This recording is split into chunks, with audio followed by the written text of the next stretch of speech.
I'm counting down the top 10 movie sequel titles of all time. With each movie title comes a different category of naming convention. If you missed part 1, check our page for the first 2 ranked titles. Now on to number 8.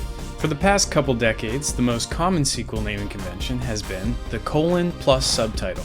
I've gotten pretty bored of it, but sometimes it can be used for good. That's when you have a joke subtitle. A perfect example of this is the brilliant Sister Act 2 Back in the Habit. But I have to give number 8 on the list to House 2, The Second Story. A subtitle that almost seems to be extremely boring, turns out to be perfectly fitting once you recognize the pun. Number 7. Sometimes a joke title falls into the category of They Had To. Some of the times where they had to include Happy Death Day to You and Ready or Not, Here I Come. A notable time when they had to, but for some reason didn't, is Now You See Me 2, where they forgot to call it Now You Don't, and only remembered 10 years later for movie 3. My favorite example of they had to is number 7, Beethoven's Second. While I've never seen a Beethoven movie, my understanding is that Beethoven is a dog who does not compose music. But I like the idea that this sequel is, in its own way, his second symphony. An artistic statement on par with one of history's greatest musical geniuses. They had to.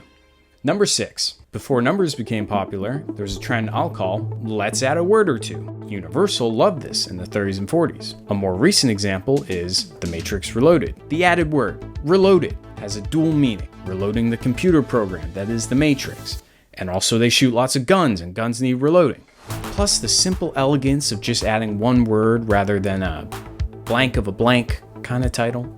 And for that reason, number 6 goes to Beneath the Planet of the Apes. They could have just called it Beneath the Ape Planet, but you gotta love that they kept that grandiose Planet of the Apes title. It's silly, but adding words on has become a nice tradition going on 6 decades for the series. Beneath is my favorite title of them, not just for setting the trend, but because of its dual meaning. After the twist of the first film, of course you want to dig in and find answers. And also in the movie, they literally just go underground.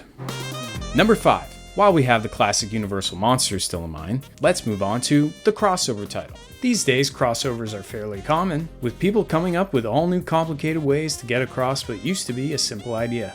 To that end, my number 5 pick is Abbott and Costello Meet Frankenstein. An absurd premise conveyed concisely. Everything you need to know, 2 comedians being the monster, is right in the title. The fact that there isn't a single character in the movie called Abbott, Costello, or Frankenstein doesn't matter. No one cares. You get it. Follow Rats on Film and check back for the final part of the ranking, and comment on what you think is the best sequel title.